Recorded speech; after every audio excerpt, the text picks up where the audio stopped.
Hi, my name is William Perko. I'm going to talk about the contrastive analysis. Uh, First, we are going to present the concept, examples, and the main goal of this video. Contrastive analysis is a method used in a linguistics to compare and contrast two or more languages or varieties of language in order to identify similarities and differences.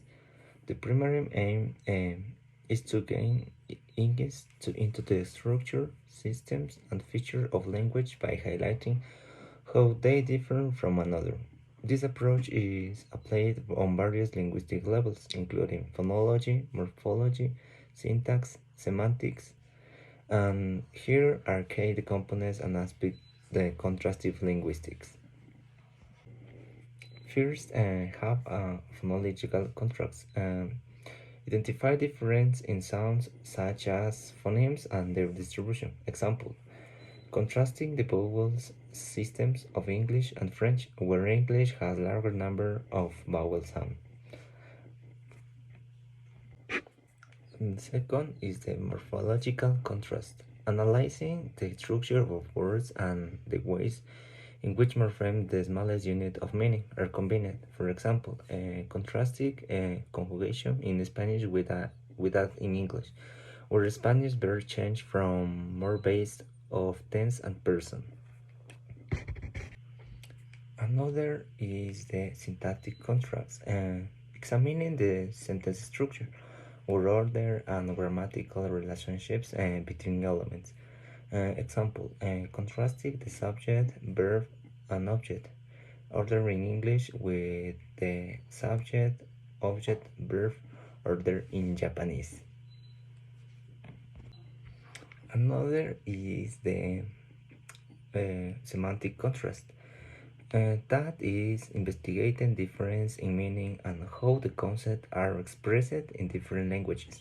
Example, contrasting the use of honorifics in Korean, where the language reflects social hierarchies, and with the more neutral language is used in English. Another is the pragmatic contrast, considering the between difference in languages using context, including politeness, strategies, and speech acts. Examples, contrasting the use and indirect communication in Chinese with the more direct communication style in German. Another is the error analysis.